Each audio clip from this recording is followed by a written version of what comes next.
Camp from Hillary kept playing Jeremiah Wright, Dr. Jeremiah Wright's comments when he said, God damned America.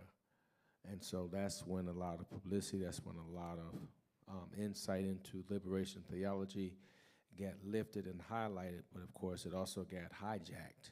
And so what I want to do is just explain the need for liberation theology and answer questions that you may have along the way. And so we're going to go ahead and get going. What is liberation theology? That's probably the first question that I would want to answer. The concept of liberation theology as we know it has been traced to a movement within Latin American Catholic theology that emerged in the 1960s. It emphasizes the importance of social and economic justice, advocating for the liberation of the poor and oppressed through political and social action alongside religious faith. It interprets the Christian gospel from the perspective of the poor, viewing salvation not just as a spiritual matter, but also as a call for action and economic transformation.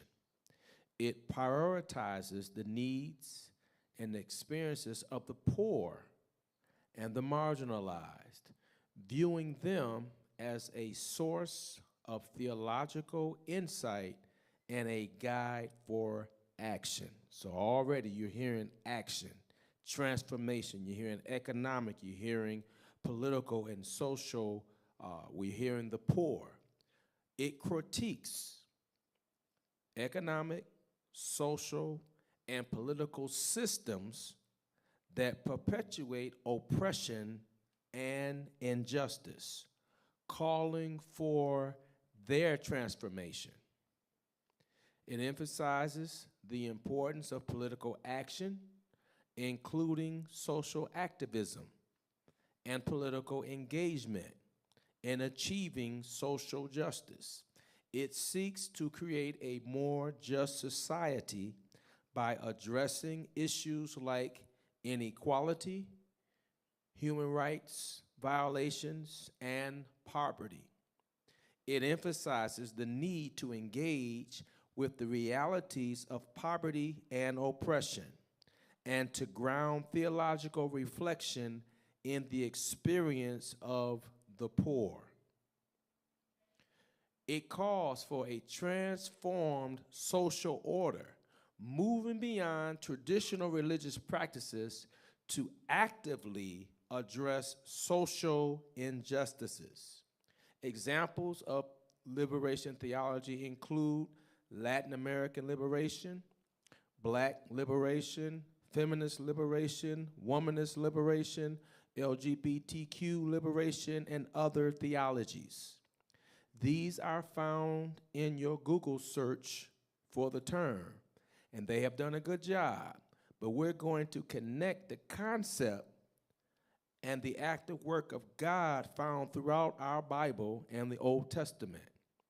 Dominican priest from Peru, Gustavo Gutierrez, is widely considered the father of liberation theology, and it is known for his 1971 book entitled A Theology of Liberation, which has been used as the fundamental or foundational text.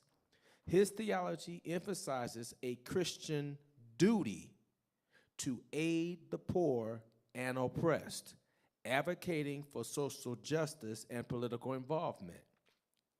James H. Cone, a Charles A. Briggs Distinguished Professor of Systematic Theology at Union Theological Seminary in New York, is deemed the father of Black liberation. His book, entitled A Black Theology of Liberation, was written in 1970. Cone agreed with Gutierrez, but included where persons are oppressed because they are Black. Christian theology must become Black theology, a theology that is unreservedly identified with the goals of the oppressed and to seek to interpret the divine character of their struggle for liberation. There are those who have denounced liberation theology then and social justice now, but they are actually the same characters.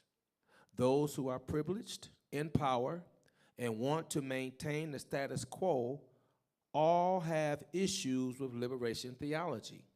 Well, it's like a criminal having an issue with laws that they break and want to find an excuse to continue breaking, even though they know that they're breaking the law.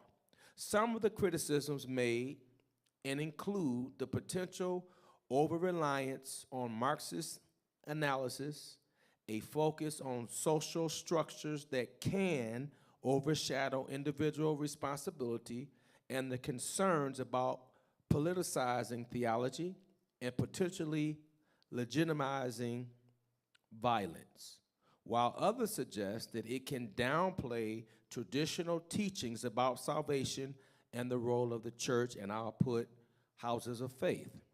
While not all liberation theologians are Marxists, some draw on Marxist analysis to understand the roots of oppression and advocate for social change. Obviously, they don't know the Jesus of the Bible, nor have they read Acts 2. Because if you read chapter 2 of the book of Acts, or you know Jesus of the Bible, Jesus was always about sharing and caring. Well, what makes liberation theology scary? Why would it be denounced? It doesn't subscribe to the pie-in-the-sky theology of the plantation or other places of oppression. Gutierrez's second chapter states that a conclusion has been reached that the dynamics of world economics lead simultaneously to the creation of greater wealth for the few and greater poverty for many. A country's true moral meter is based on how they obtain their resources and how they distribute them among their citizens. And so often we are stuck on our morality, focusing on who's sleeping with who. So in other words, while we worried about who's sleeping with who, people are running ramshack on the resources and distribution of resources.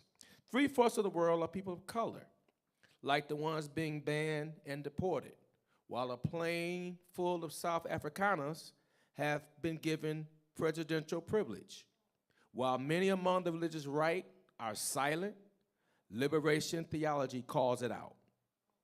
He further explains that poor countries are becoming even more clearly aware that their underdevelopment is only the byproduct of the development of other countries because of the kind of relationship which exists between rich and poor countries. The goal is not only better living conditions, a radical change of structures, a social revolution, it's much more. It is the continuous creation, never ending, of a new way to be human, a permanent cultural revolution, according to Gutierrez.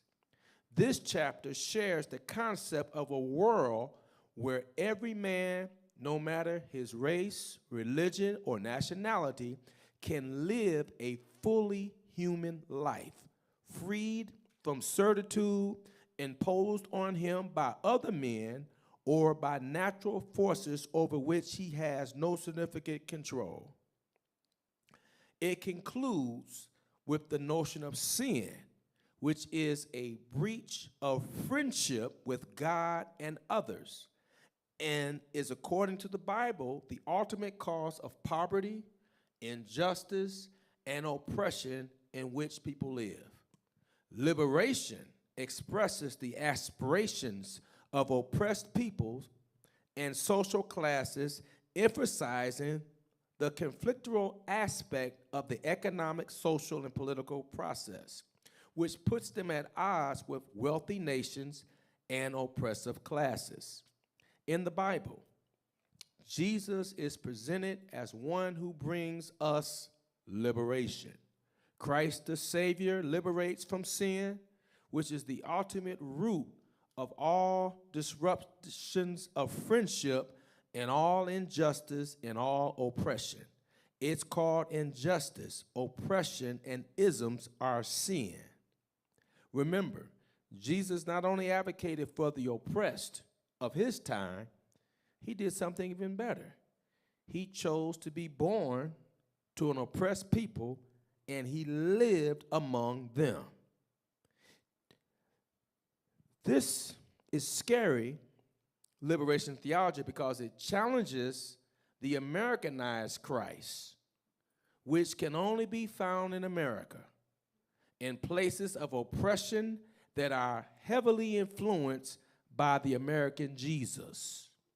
Robert McAfee Brown, professor emeritus of theology and ethics at Pacific School of Religion, although not a person of color, but a person of conviction, joined in solidarity with his book entitled Liberation Theology, an Introductory Guide.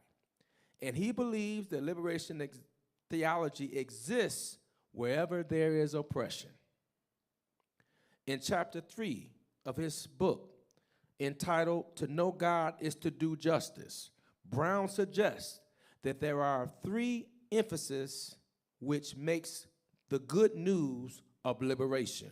First of all, liberation from unjust social structures that destroy people, which may be cultural, economical, political, and grow from warped attitudes based on class, nation, race, or sex, and is also ecclesiastical structures providing religious sanctions for evil. So in other words, it can also affect to the point where institutions that should be engaging on behalf of people are sanctioning evil. We've seen that happen with slavery and other things that are currently coming up now where people are being deported, going to check in, they're being deported, and some churches aren't saying a word.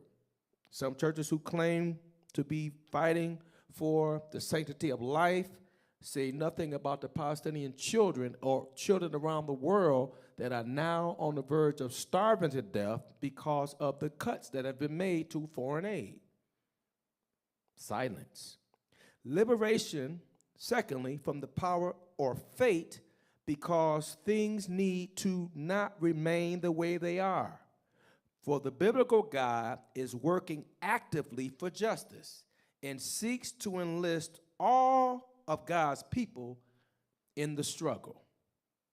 Third, liberation from personal sin and guilt, and the reality of grace, the assurance that the resources of divine mercy and forgiveness are always at hand, ready for all who will simply ask. Jesus is the liberator because he liberates from the destructiveness of social structures by offering himself as a focal point of commitment. He liberates from fate by demonstrating that new things are possible, and he liberates from sin and guilt by the nature of his forgiving love. Why liberation theology? Salvation without liberation is spiritual incarceration. And a theology of the oppressor. In the case of America, it's the theology of white supremacy. You cannot separate the two because salvation takes care of my soul when I die, and liberation directs my life before I die. So they go together. Justice is one of the most frequently recurring topics throughout the Bible. Throughout Scripture, there are over 3,000 references to justice and or social justice issues. There are key components of justice. First of all, you have distribution justice. This justice entails the appropriate distribution of social benefits and penalties among contending parties. Justice dictates that people get their fair share of society's goods and rewards, and they are not subject to punishment or penalties unless they morally deserve them. Then you have power justice. It involves exercising legitimate power to arbitrate between conflicting claims, to implement social benefits, to enforce legal obligations, or to impose sanctions. Injustice occurs when power is misused to deny or rob people of what they are rightfully due. Equity. Justice requires fairness and balance. Its disputes should be adjudicated even-handedly without regard to irrelevant secondary considerations that would arbitrarily disadvantage one party over another. The rights. Justice has to do with honoring the rights or entitlements of people, especially in conflict situations. A right exists when someone has a legitimate moral or legal claim on some good which others have a duty to respect and or uphold. Justice entails the exercise of legitimate power to ensure that benefits and penalties are distributed fairly and equitably in society, thus meeting the rights and enforcing the obligations of all parties. From a Christian perspective, justice must have a real objective existence because justice derives from God, and God exists apart from human speculation. The concept of social justice is from the societal arena, or the social arena, with two elements: distributed, which is justice granted by the government rendering equity to each citizen, and equality before the law, and commutative. Justice is granted through free and fair exchange between people. Justice is a product of kingdom culture. It is doing what is good and right towards others, as well as righting the wrongs that have been done to others. Justice is the most consistent word the Bible uses to speak about what ought to be.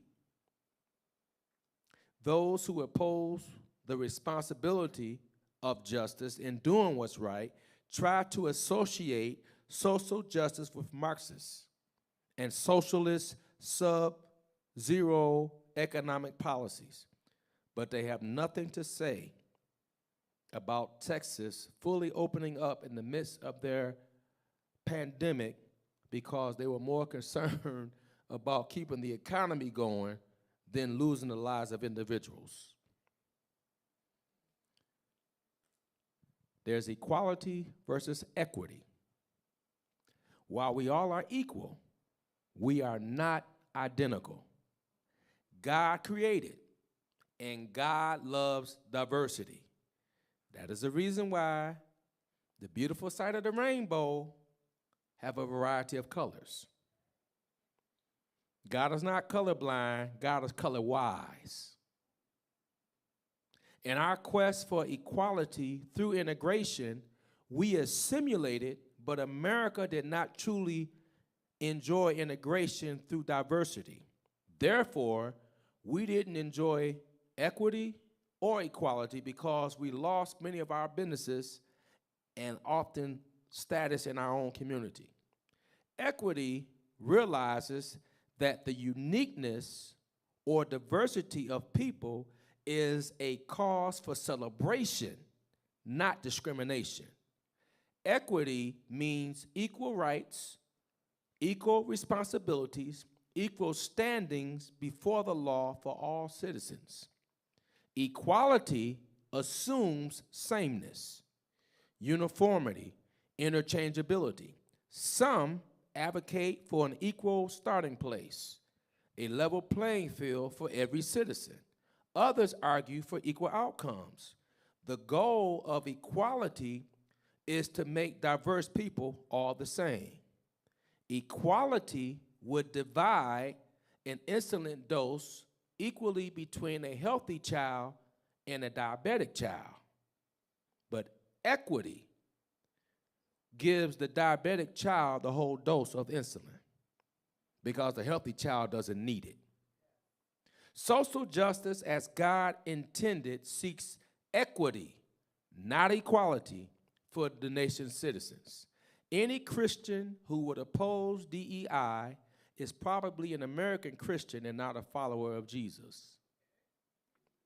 Scriptures are full of motivation and context for our engagement in social justice, whether it's Zechariah 7, 9, and 10, Isaiah 1:17, Psalms 82:3, Micah 6:8, Matthew 22:37 to 32:39, Matthew 25:31 to 40, Philippians 2:3 and 4.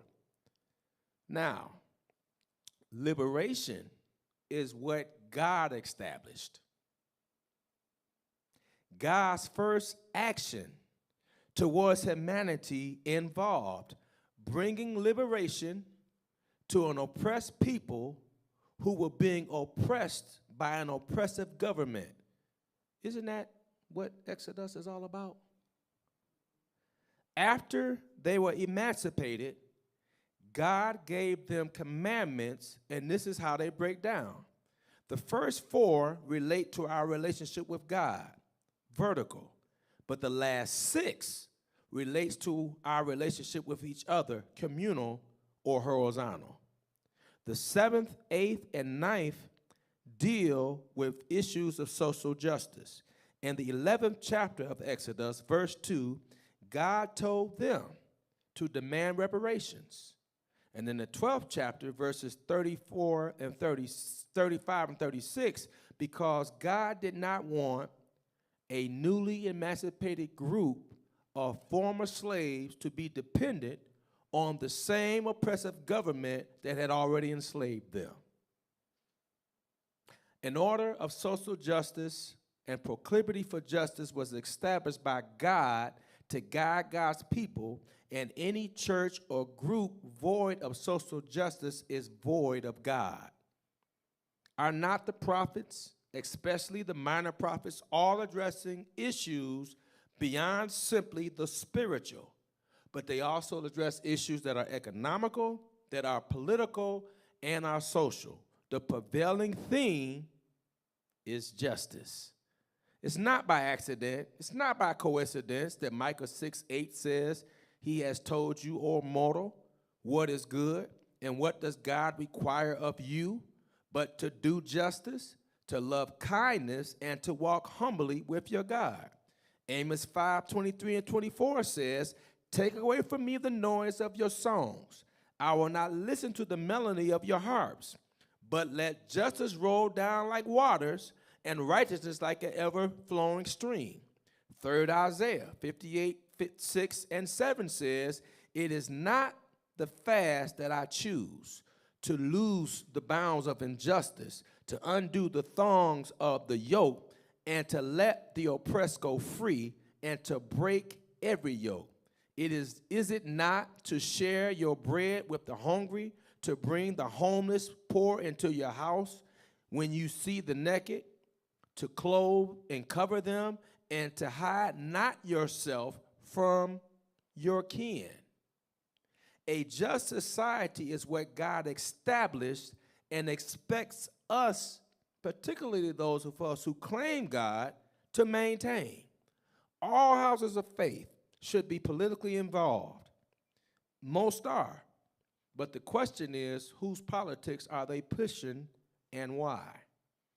The political standards should be viewed through the lenses of social justice according to God's word. God's ways and standards should be what motivates and guides our standards and our demands for social justice, which impacts us politically. Isn't it odd that Jesus' inaugural sermon had so many social justice nuggets throughout Luke 4? Please understand that social justice is the biggest threat to the status quo, which has never been geared to benefit the masses or to allow everyone a seat at the table. That's the reality behind this backlash, this dismantling of DEI and everything else. Everyone is not invited to the table. Everyone does not. There are folks who don't want everyone at the table. And I've learned a long time ago, if you're not invited to make the menu, you own the menu.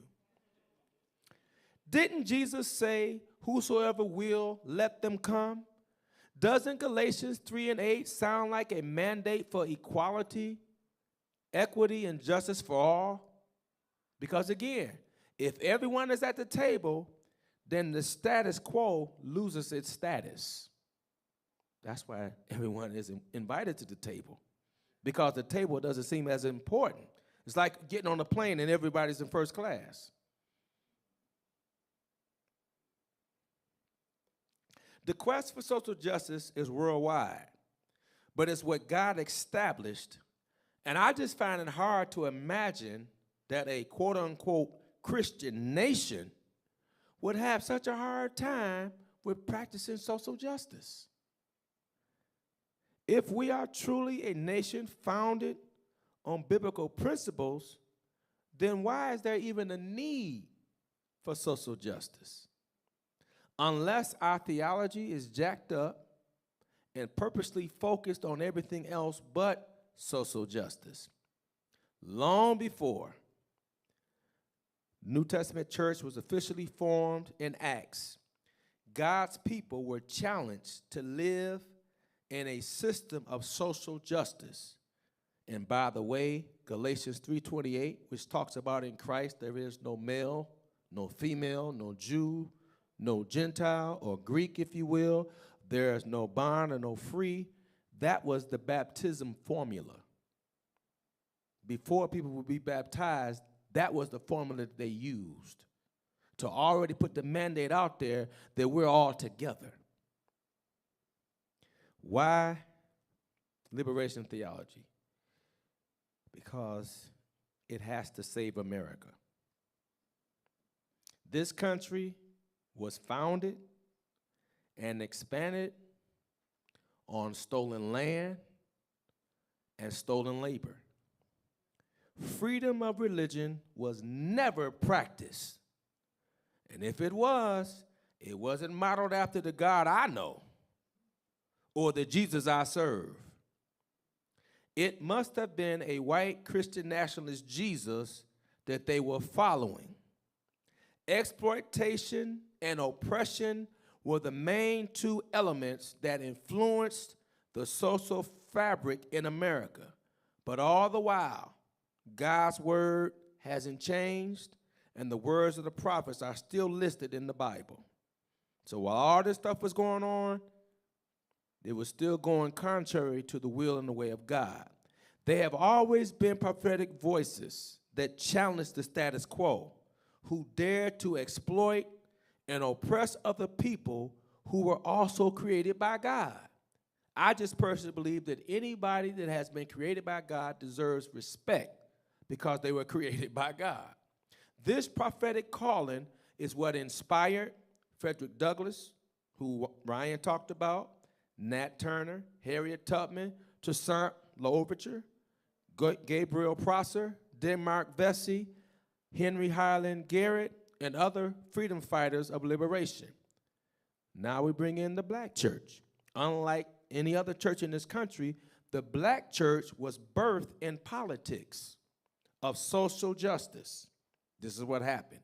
Richard Allen, Absalom Jones, and others left St. George Methodist Church in Philadelphia because the racism had gotten too much for them to bear. In that day, they went to church. They had segregated seating in the balcony, which was also called the peanut gallery. While they were on their way to get to the balcony, someone began praying. And the tradition is, whenever someone is praying, you do not walk. I have ushers here. They verify that. These individuals who happen to have darker hue were standing to reverence prayer. But for some of their fellow church individuals, they stayed in the sanctuary too long. And so they physically threw them out of the St. George Methodist Church on that day, and that's how the black church was birthed in America. But before that, the invisible institution was operating in secret. But liberation was the social justice motivator of our church for both the invisible and the visible. And whenever there has been social justice that has been led to progress, it is always followed by an oppressive backlash. And that's what we are experiencing today. It was the true Christian movement and involvement in social justice that led to the Emancipation Proclamation. It was the black church's involvement in social justice politics that led to the Civil Rights Movement and gains that not only benefited African Americans, but also other marginalized groups. There is not one legislation that has happened for the good of everyone that does not piggyback off of the Civil Rights Movement. That's why so many things are being destroyed and dismantled now. And this started when they gutted the Civil Rights Bill a few years ago. That's what started all the stuff that we have now. Roe versus Wade would have never been overturned had that still been in place. However, we've learned over time that the oppressive backlash becomes slicker. And now, many churches begin embracing a colonized Christianity of the status quo that never had equality, equity, and righteousness as its goal. The real push against DEI, which benefits in this order European American women, veterans, disabled, Latino Americans, Asian Americans, Native Americans, and then African Americans. But all we've been hearing is every time someone African American had a position, it was because of DEI. I guess somebody forgot that in order to work for the government, you have to take a civil test, a non-biased civil test. And so your rankings is based upon how well you perform on the test. And that's the reason why the majority, I think the federal government probably hires a higher percentage of African Americans because there's an equal playing field. So that's why he came in firing the federal workers. But see, the thing that people have to understand, you cannot shoot a gun at a mosquito and not expect for the house or the wall to get damaged. And so while we're being put on as the target, now people are understanding that the target is not really what you think it is. It's a whole lot bigger than that. So most people thought that, I even had a gentleman in the gym, we were talking to DEI, and he was saying he didn't think it was fair, he didn't think affirmative action was fair, and he explained to me that he knew someone in the gym who there was 100 openings for, he wanted to be a veterinarian. He said there was 100 openings and 10 was reserved for affirmative action. And so one of those 10 took his spot.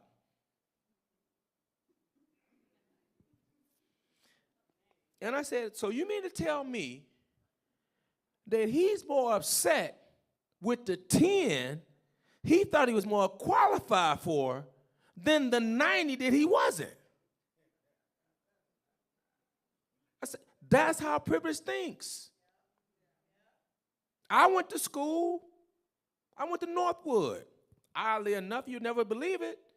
Anybody know anything about Northwood? It's in Midland. The DeVosses are heavy contributors to Northwood. It's not a kind of school a African American liberation preacher would go to. But God has a sense of humor. I promise you that. And this was always the conversation. And people thought I was there because of affirmative action and everything else. Not that I had accomplished the same grades they had. Not that I may have had higher grade, but it was some catch to me being there. And when I had to explain to him is that affirmative action, DEI, all this simply does is say, give us an opportunity. You don't take no one's spot. You don't take no one's place. You just are given an opportunity to compete. For a long time, the NFL had an unwritten rule. Quarterbacks were not the position for blacks because they said we wasn't smart enough. Our coaches wasn't smart. That's why, and they're still battling that right now. But a long time ago, when they had a few black coaches, the winning percentages of the African-American coaches were higher, but they were still fired. Tony Dungy went to the NFC Championship game and lost by 2 points. He was fired the next year. We got Dan Campbell in Detroit now. But before Dan Campbell, you remember, it was a guy from New England who took over after Cardwell had a win. He had the highest winning percentage in the history of the Lions. He got fired. So now we're seeing this evolution of the quarterback. And before it was, if it's a black quarterback, he's athletic. Never is he intelligent. He can run real fast and he can throw real far. But cerebral, there was no credit for that. So these are the kind of things, but it has proven now that some of the most electrifying quarterbacks in the league now happen to be dark. A lot of hue. And again, all this is simply saying is that when you have the ability to allow everyone to compete, you're going to end up a winner, the whole team. Now, we in Detroit, I'm a huge Pittsburgh Steelers fan. I'll make no bones about it. But I'm going to share with you some of the reasons why I'm such a Steelers fan. When they hired Chuck Noll, before then, Art Rooney, who was the founder, owner of the Steelers, was an Irish gentleman. And there was a lot of connection between what was happening in Ireland and what was happening in America. And he related to African Americans in America because he realized that some of the same treatment that African Americans were experiencing in America, his home country was going through some of the same things. And so he made a connection, and he was always adamant about doing things that was not of that time. When Chuck Noll was hired, one of the things that they did, they had an African-American scout, first scout of any color, and they drafted and they went to HBCUs, black colleges and black universities, and they gathered quite a few Hall of Famers because they were given an opportunity to perform on the field. Not only that, they also hired one of the first women in '72 in the NFL in a position of authority. Then they came up with what is now called the Rooney Rule, which says that any team that has an opening for coach and or an executive have to at least interview a minority candidate for the opportunity to, again, to just compete. And so people sometimes think that, certain group has taken the opportunities from another group and they're not qualified. That's not true. Because as African Americans, we've always known you have to be twice as good to get half as far. We understand that. That's something that's engraved in us. And so, but we're not looking for handouts. We just want an opportunity to compete because at the end of the day, they gather this philosophy. And the one thing I really love about the Steelers is that when Chuck Noll came in, they have this combine thing where they're, when they're getting ready for the draft and trying to figure out who to draft and everything. There was a time, not too long ago in the NFL, that if you were African American, there was a certain color coordination that all teams went by, which would identify you as being African American. There was another color that identified you as being injured. Chuck Noll decided he was going to eliminate the color of the tab that designated someone being African American. Now, what that did was they didn't know as they was preparing to get stuff together what color the individual was. And at that time, names were pretty common among everybody. And so they end up having a team that won 4 Super Bowls in 6 years. Has never been duplicated. New England got close, but they didn't do it. They have 6 Super Bowls, and they had one draft class of 1974 that had 6 Hall of Famers. This is what happens when you diversify. When you allow everyone an opportunity, you get the best product. Because God has made us all uniquely different for a reason. God don't want us all to be the same. But God wants us to enjoy and celebrate each other's differences. Well, for the DA stuff, now let me get back to it. Now, this is a classic example of the oppressive backlash to the racial recognition and consideration given after May 25th, 2020. With the murder of George Floyd, everyone started pouring in and started apologizing. Aunt Your Mama left off the box. Uncle Ben was no longer on the box of rice. The black man on cream of wheat, he left. Because there was an acknowledgement, the Washington Redskins changed their name to the Washington Football Team, now they're the Commanders, because there was a recognition that, you know what, things have not been fair. There has been a little race. Yeah, we because there was a lot, and it was funny because when George Floyd incident happened, I didn't know about it. It was my next door neighbor who called me to the line and said, "Can I speak to you outside for a second?"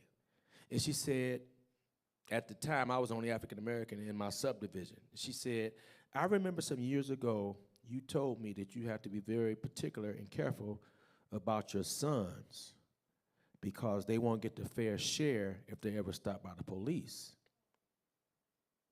And she had tears in her eyes. And she said, "Tell your sons they matter." And I was like, where's this coming from? Because I was not aware. I was like, where's this coming from? Then I had a police, at the time he was a deputy for Westland. He and I went to high school together. He called me. He was apologizing. And I was like, what happened? Because I had to just pull away from the news because I got sucked in with the COVID and this foolishness from 45 at the time, now he's 47, still foolish. And so I had to detox myself from that. I just had to step away from it or I was going to literally lose my mind. And so he explained to me what happened. And then all of a sudden, I felt good for the first time in my life about being an American. Because I felt like finally we're going to get beyond color and race and we're going to move towards everyone realizing that we all bleed the same color. It was going real good. Unfortunately, whenever there is progress, there is going to be backlash because the status quo never want unity among everyone else. They need division. They need discord. They need disruptions. They need us fighting each other so that while we're busy fighting, they're getting richer and richer. Ryan did a wonderful job explaining everything, going all the way. That's the reason why race was invented, to cause a smokescreen to keep those on the bottom trying to figure out how to get up to the top. And Dr. King made it plain. Bring everybody together. That's when he was assassinated. Isn't that odd? that he was assassinated when he had formed a Poor People's Campaign. Everybody poor, no matter what color you are, no matter where you live, we all are going to camp out, and we're going to make the government explain to us why we live in the richest country in the world and we got people starving. What's going on with the resources? And he was killed. There you go. Very right. The week Jesus was killed, guess what happened? He went to the temple. There was some economic exploitation going on. People were being charged exorbitant rates to make a sacrifice. Jesus said, hell no, not in God's house.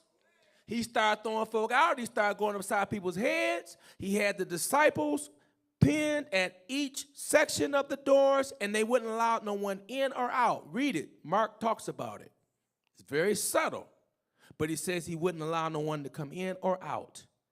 They were in a hostage situation. They had to get rid of Jesus because whenever you start messing with economics, you got to go.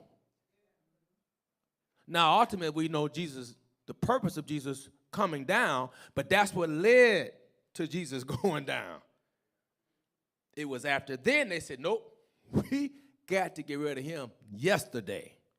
And that's when they put the plan in. So you're definitely true. Now, who in this world think that all these years of purpose discrimination is settled in 4 years? I mean, it's like us racing to Louisiana. You start in Dallas, and I start in Michigan, and we run it. And then when you get there, you're like, why aren't you here yet? Are you kidding me? But this is the nonsense that we're supposed to drink, that everything is equal now, or now, better yet, people have been unfairly discriminated against because they were not of color. You know, I have conversations, and I enjoy going to the gym, talking with guys in the gym, because I like to be respectful of people's perspectives, because I can only learn from hearing other perspectives. I may not agree with them, but I'm enough to hear what they have to say, and they hear me, and we go back and forth. And so I asked myself, you know, isn't it strange that you think that all this has evened up now to the point where, you know, it's not needed? I said, don't you realize that it's always a double standard? And he had the nerve to tell me, he said, hey, I don't believe that the president is racist at all. I said, what president are you talking about? So I just started laying stuff out for him. I say, just pay attention. Pay attention. Pay attention. I said, you will see. He can't help it. It's in his bloodline. Well, he could help it if he wanted to, because I believe with Christ, we know great things have happened. We know about George Wallace, who said segregation now, segregation yesterday, segregation forever. But guess how George Wallace died? Before he died, he ended up being a member of the 16th Street Missionary Baptist Church, the same church that the 4 little girls was killed for when that bomb hit. He died a member of that congregation. Now, he had to win folk over because of the way he had taught. There was distrust among African-American clergy in particular because they didn't believe him. Now, I'm going to say this, and I mean this. I mean no harm. I think sometimes we're probably too forgiving as a people. We are. Because there's nowhere in the world, and I wouldn't advocate this, that we're not out there shooting it. No mass killing, none of this mass shooting stuff is ever our people. Now, we got a reason to go cuckoo for Cocoa Puffs, but for some reason, we never do. We'll be more maligned and just more sit back. And so once he starts sharing and apologizing, and see, this is where true apology happens. Sometimes when someone says something offensive, they'll say, I'm sorry. They didn't really mean it. It just sounds good. Wallace did like Zacchaeus. You remember Zacchaeus, the little short guy? Who was trying to find who Jesus was and went up in the tree and Jesus brought him down. And one of the first things he did once he realized he was wrong is he said, I'm going to repay the people I wronged, and then I'm going to add something to it. When you're truly sorry, that's what you do. George Wallace. He got reelected, and he put African Americans in positions they had never been in before. You don't hear that part about George Wallace. Most folk don't even know that. Because he made a full apology and he acted upon him being sorry, and it wasn't that the people he appointed wasn't qualified, they just were not given the opportunity because they had been in the sun a little too long. So he made good on what was wrong. That's how justice does. Again, it don't give insulin to both kids. You give it to the child that needs it. Many houses of faith have been infiltrated and seduced by this colonized Christianity of status quo that is silencing the prophetic voice and has us solely focused on personal sin and personal salvation, forsaking community of liberation. Yes, they want houses of faith out of social justice politics because we are the prophetic voice that challenges them to do justice and righteousness in their politics. Please stop falling for the banana in the tailpipe about things worsening when they took prayer out of school. I've heard that all my life. Things were good until they took prayer out of school. The schools just went to pots when they took prayer out. They took prayer out of school in 1962. Can anybody tell me what year Emmett Till was lynched? 1955. So while they had prayer in school, they lynched Emmett Till. Now, for me, prayer wasn't working too well. Let's not forget some of the major players of the American church and how their politics have played out. Althea Butler has laid it out in her book, White Evangelical Racism. Jerry Falwell Sr. was a major voice in Prince Edward County shutting down for 5 years because he did not want Prince Edward County to integrate. Billy Graham lacked intestinal fortitude and never openly challenged the injustices suffered by African Americans during the civil rights fight. He sent money to bail King out, but he was known as the pastor to the presidents. He was not willing to have a backroom conversation to challenge the presidents to do the right thing as one of the top premier biblical voices in the world. John MacArthur was asked about the I Have a Dream speech delivered by Dr. King.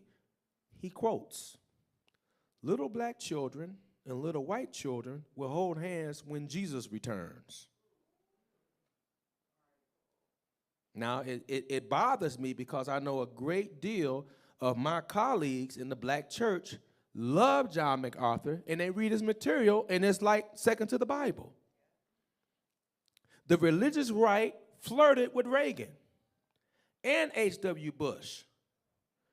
But it wasn't until after Pat Robertson ran for president that the marriage between the GOP and Pat Robertson's father, who was a separatist, and the religious right formation was birthed due to the civil rights that sought to give African Americans recognized rights in our country, and they didn't agree with it. That's what brought them together. It had nothing to do with abortion. That's not what brought them together. They didn't even have, matter of fact, they supported it at one time. It was the issue of us getting an opportunity an opportunity, not taking somebody's place, an opportunity. And they couldn't deal with it. So we must realize that the religious right never has and probably never will, I put the probably in there because I do have faith in God, have a theology of inclusiveness, of love, equality, equity, and justice. Right now, Project 2025 is poised to mandate that all public schools teach Christian beliefs in public schools. And one of my deacons read that, and he got excited. And I said, that's not good. Nah, Pastor, you got to explain yourself. They're going to put into law, and I think it started in Oklahoma, I think they're already there, that it's required to teach Christian beliefs in schools. And you're saying that's not good? And I had to explain to him, it's not good because it's not the Christian I know. It's not the Christianity I practice. It's not the Christianity that I allow to direct and guide me. We don't need to learn white Christian nationalism unless they're going to show the documentary Bad Faith, which explains the marriage between politics and religious right in living color. This is why there is a need for liberation theology, and we must engage in social justice. Who else will be their prophetic voice that will speak truth to power on behalf of everyone else? That's why mosques, synagogues, churches, anyone, whatever religion, whatever tradition you have, all traditions have a section that deals with justice, and they all believe in doing right by each other and doing right by their neighbors. That's something that we have to be bold, we have to speak to, and so liberation theology, as Maccabee Brown said, Robert Maccabee Brown said, is needed wherever oppression is showing up. Are there any questions? Does anyone have any questions?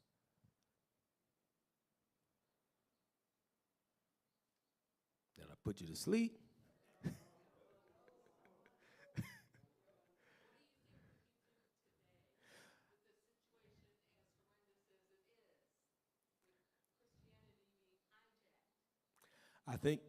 I think we got to have courageous leaders who will put their behinds on the line, because this whole notion, Jesus said, if you're going to follow me, count the cost.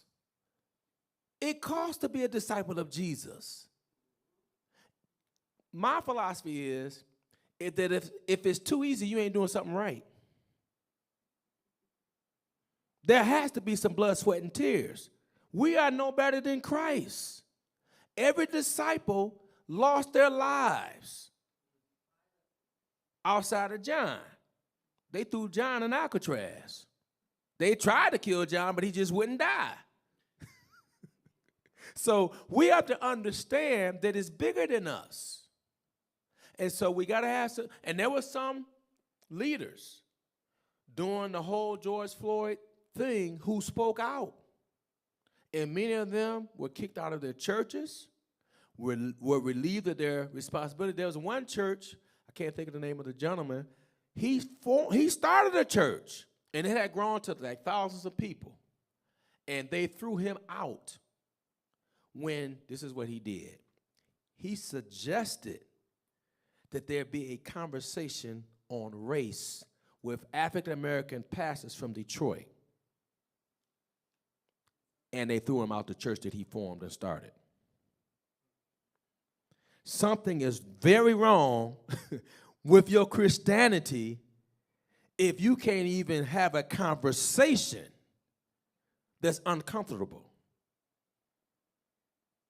And so I think it has to start with leaders who have backbones and not wishbones.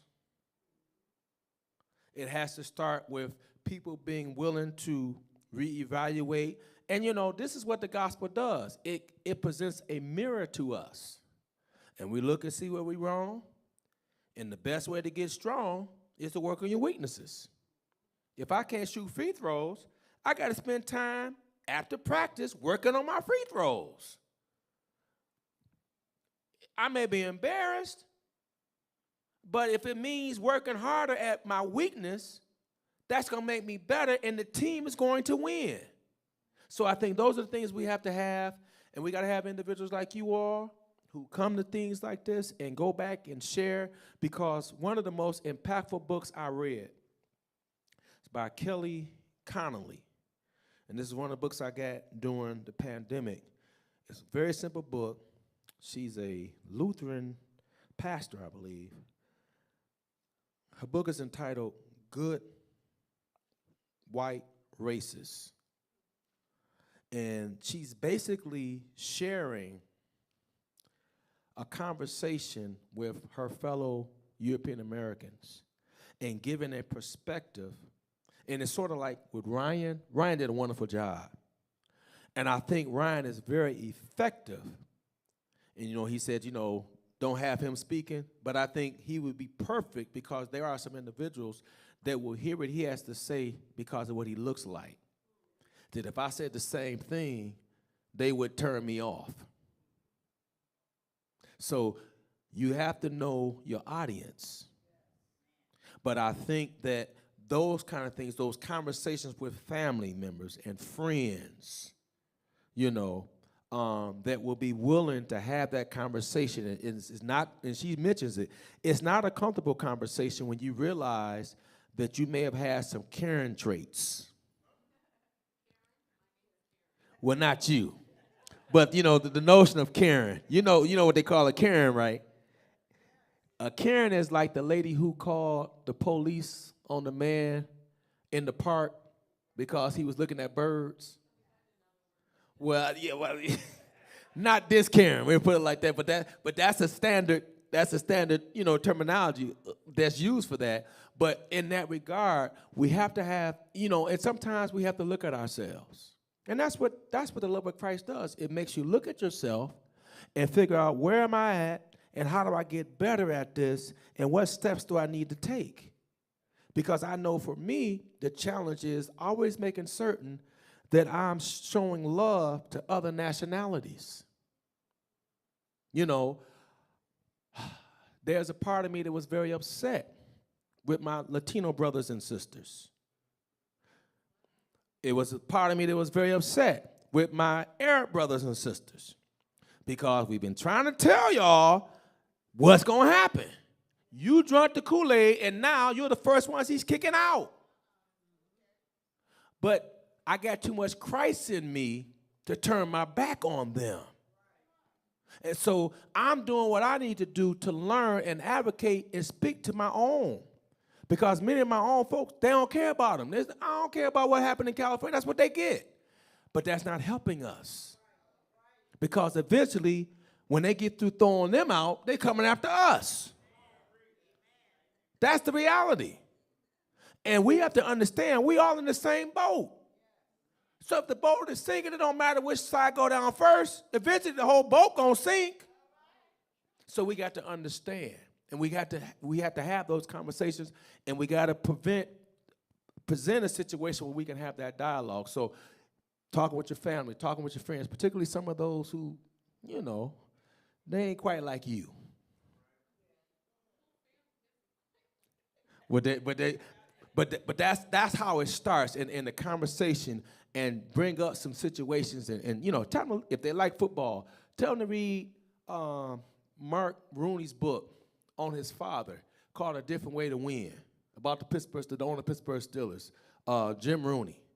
But it's by his son, Mark Rooney, I believe. Wonderful book. And that's when I learned about how in England, in Ireland, they were watching the civil rights movement, and they mirrored it in Ireland. And they had an affinity for Dr. King. And as many other nations have done, they sat and watched how we were able to do what we had to do. And it was inspiration to them. So it's a wonderful read. And again, it just confirmed why I'm a Steeler fan.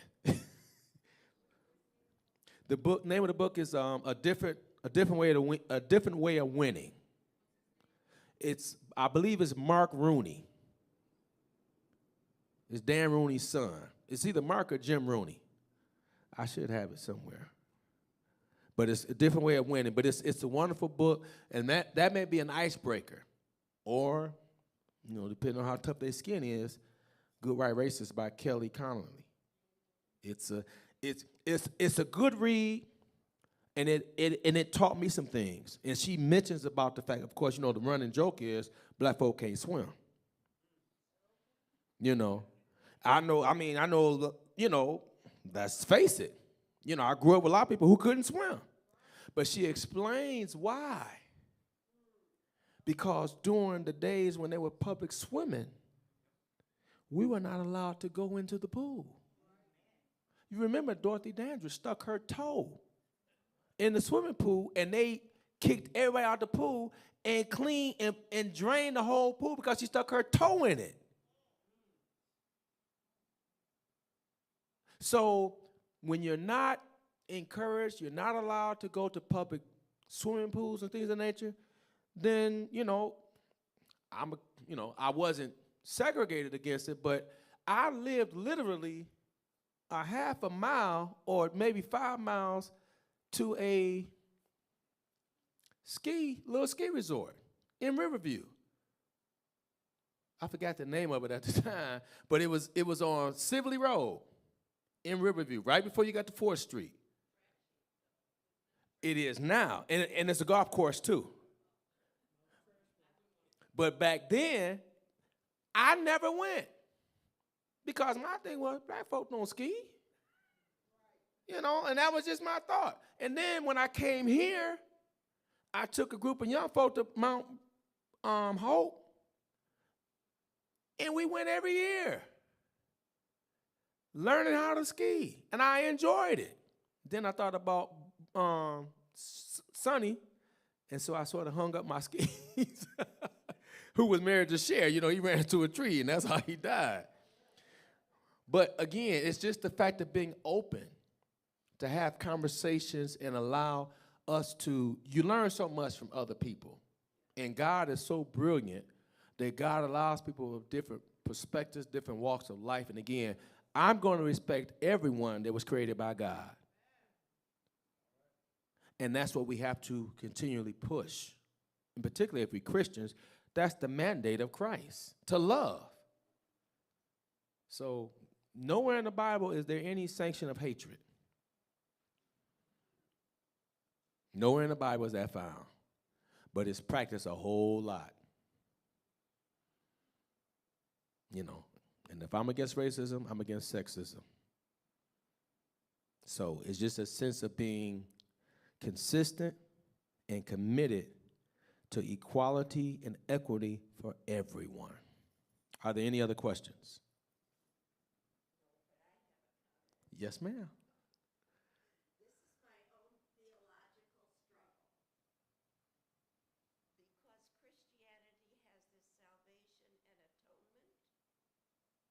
However, I think fighting this fascist regime, that's why I created this apron. So I guess I get to use it. I didn't know I was going to speak, but you pushed me. Yes, ma'am. I think when we are in such a situation, It says, love your enemies, love your neighbors, love all your brothers and sisters. right, and I think fighting where we are now and what they're making this country, and there's a person called Teilhard de Chardin, and he said what is it? Come on, y'all. If we find harness love, we will have found fire for the second time. Yeah. And I think under this regime that's what we have to do to the 100th degree. Yes. And so now I don't talk about what we've done wrong, our personal sins. I say bring your blessings. Whatever gifts that God has given you, understand source. Whatever your life experience is, base it in love, and it's time for us to be community and live it. Amen. Amen. I just feel like I'm standing alone. You're not alone. We're here with you.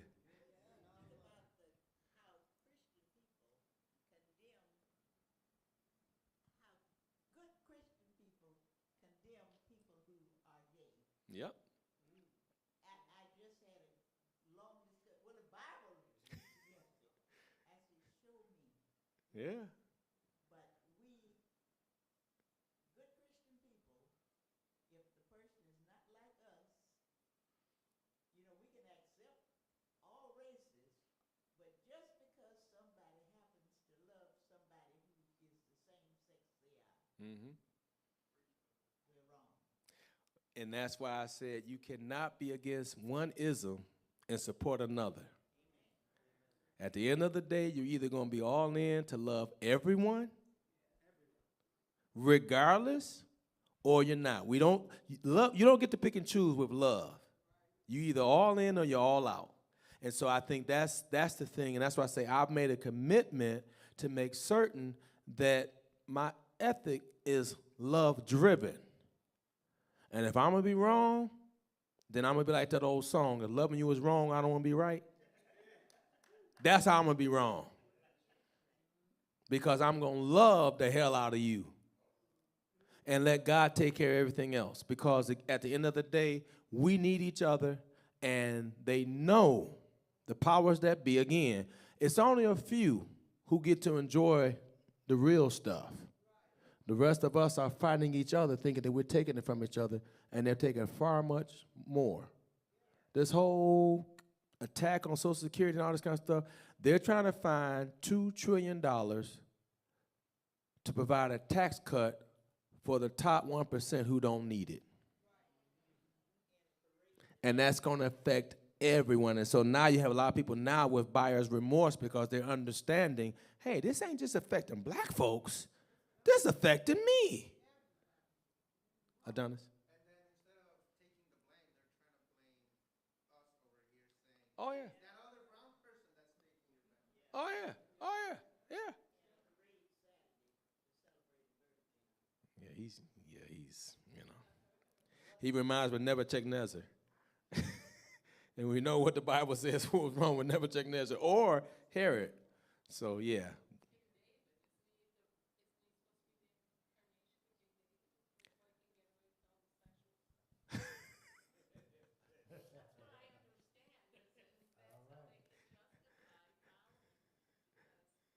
Yeah, that has been somebody, but what they forget is that God said that David he was a man after his own heart. He won't qualify. No, you're right. You're right. Oh, yeah. I've heard that as well. That's why they say he's been sanctioned by God. I do believe that God has government in God's power. And I prayed like hell that the Lord would not allow what happened to happen. But I ultimately believe that God has a plan.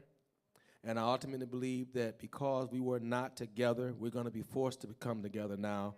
And the sooner we learn to come together and put aside our petty differences and join forces, it would take him to create what we can be, because that's what justice seeks to do.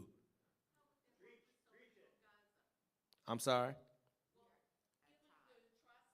Oh, okay. Mm-hmm.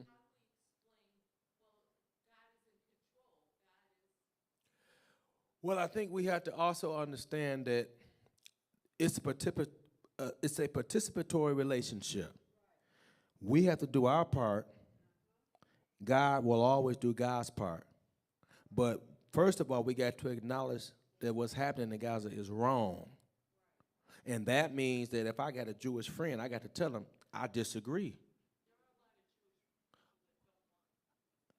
Right. And they have to join in solidarity with others because it gets stronger. That's why when they tried to cross the bridge the first time and they got beat down, they said, no, this time we coming with some white folks and some other folks because they won't be as quick to attack them in public like they did us. And it worked. So there has to be solidarity. There has to be joining together of us coming together. And we at the time, so we want to keep you all longer than we need to. Here's Elder. Thank you. Thank you, Dr. Duckworth. I hate that I missed it, but we had a great one out over there with the resistance music. We just want to give us about 6 more minutes, that's all. We are 20 minutes over. We made it. We kind of made up time this morning, but I want to thank all of you. I'm going to just ask everybody that works with Michigan United to kind of stand up for me. Give these folks a hand. They're on that battlefield every single day, and this work does not happen without them. I'm going to ask that Eric would come up and do next steps, if at all possible. And if he's still going up the stairs, what I want to do is okay, here he comes, he's running. Come on, you got 1.5 minutes to talk about direct action.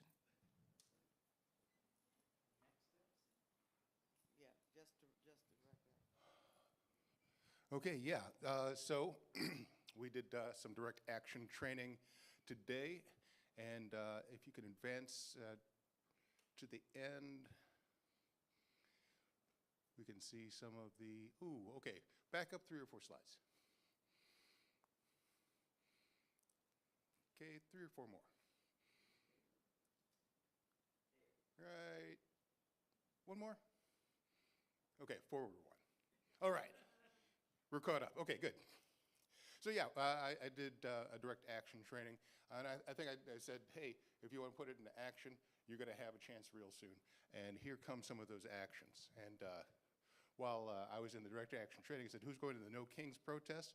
Everybody's hands went up. So we're all on board for that.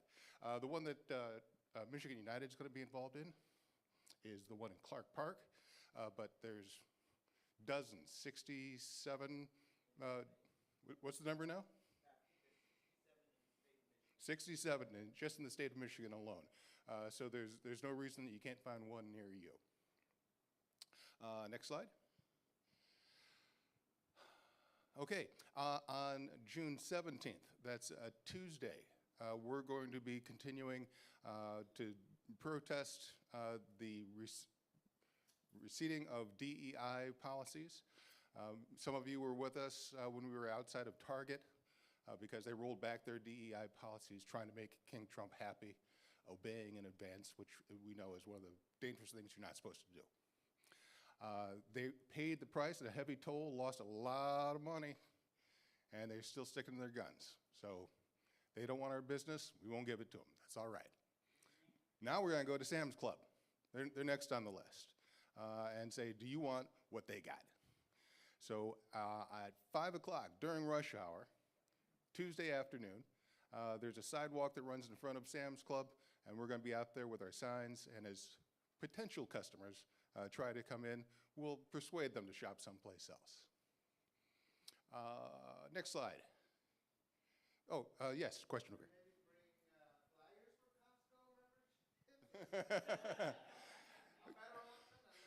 Costco, yeah, Costco is a better option, but there are also other options. By the way, we'll leave this slide up if you haven't seen it already. That's the QR code to register for the Sam's Club action. Next slide. But the alternative that we want to offer are all the black-owned businesses in Michigan. So we've got a number of boycotts that we're going to put on, and Elder Leslie's going to tell you more. If you go to the next slide. Flint, come on up, Flint. Flint gonna tell us about what we're gonna do in Flint. Thank you, thank you. I am Holly Wilson. I live in Flint, and I organize there as well. Thank you for receiving me and having me here with you today. I hope you all enjoyed and are ready to take back something and elongate the conversation in your community, because I surely am.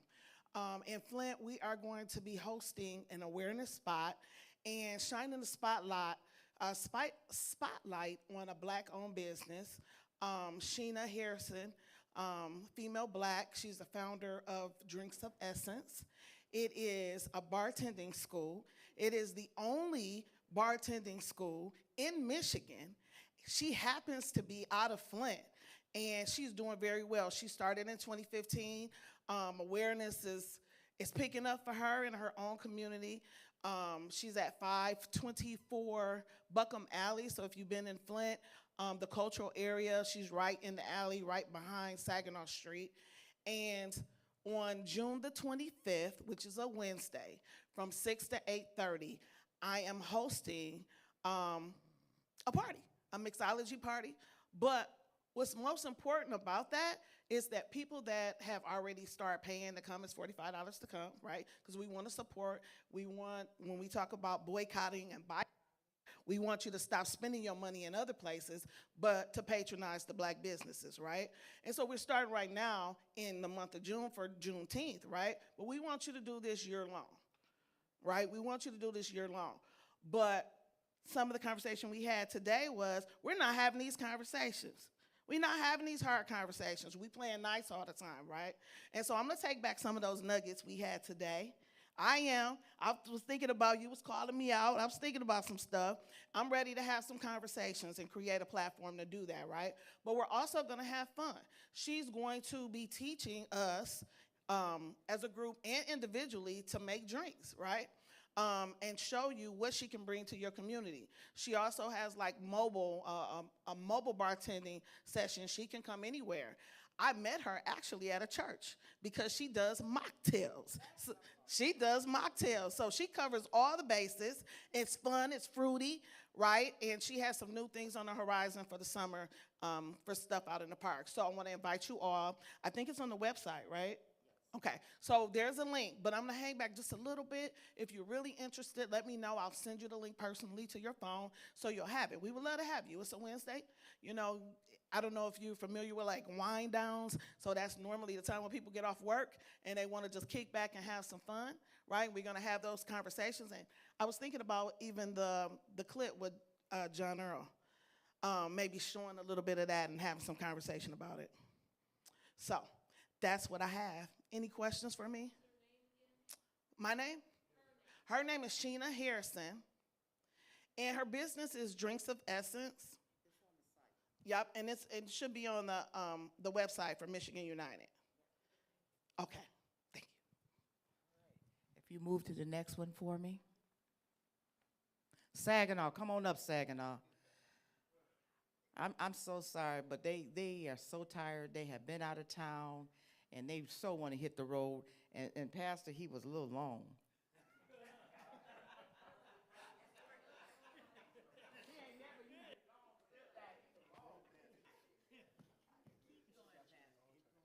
All right, my name is Charles Allen. I am the organizer for Saginaw, Michigan, the great city of Saginaw. Y'all see that hand went up?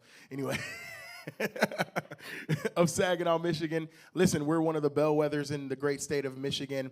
I'm so excited about Boycott. It's happening in Saginaw on the 17th. We're starting off with the DEI conversation at Terry's Community Auto Shop. Okay.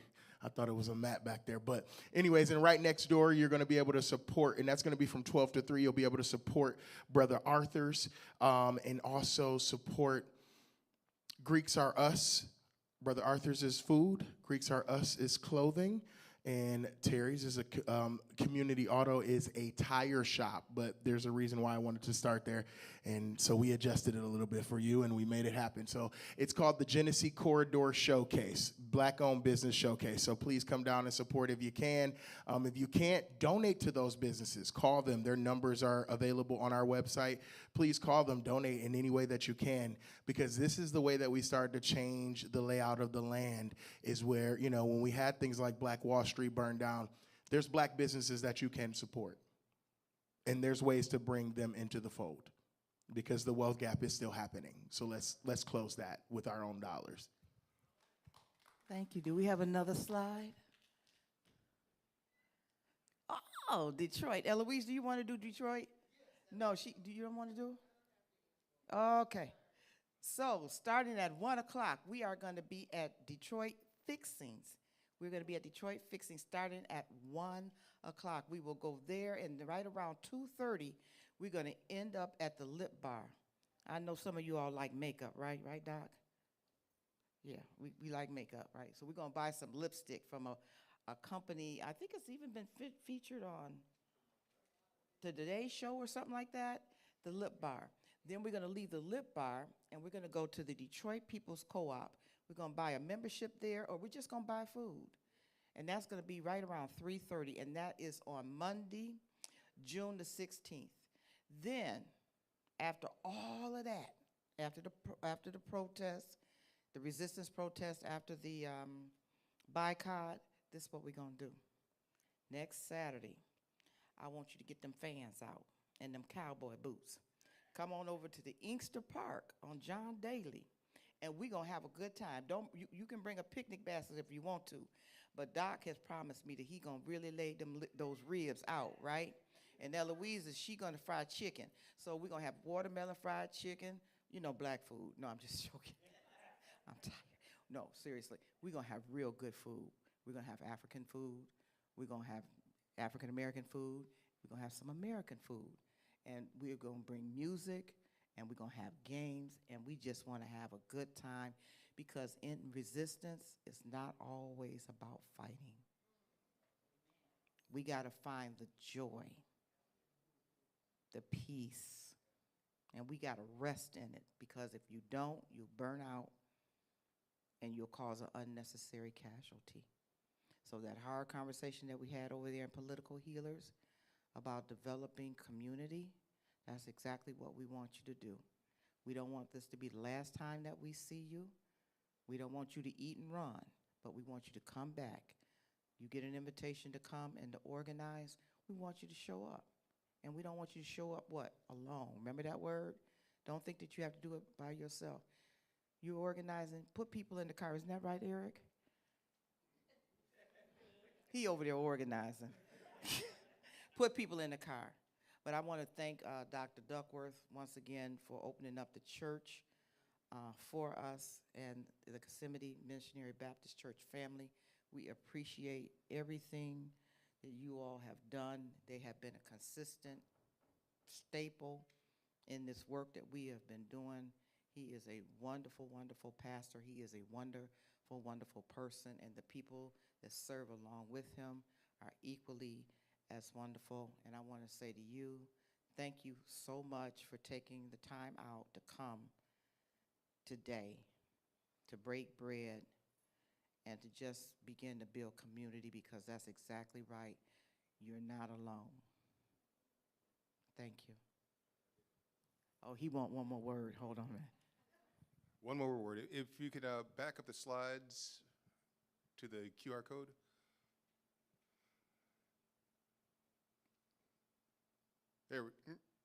Yes, but there's the boycott.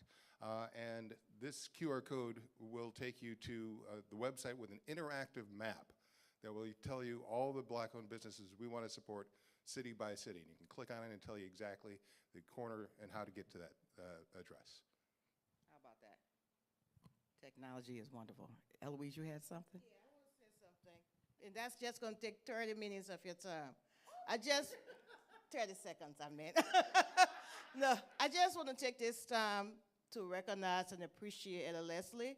She does not like to be in the spotlight, but the entire Juneteenth that's going into its 5th year has been her idea at Michigan United. And every year, she brings us something inspiring, impactful, and very powerful. Like this year, how she pulled this out, that we can have an educational discussion instead of people just protesting. It's just all about anger and action. She was like, no, we have to sit down and have a discussion. So I want to tell you thank you. And if we can we please? Yeah. Thank you so much. Keep on giving us the knowledge, okay? Thank you. There you go. That's it. Good evening. I'm so done.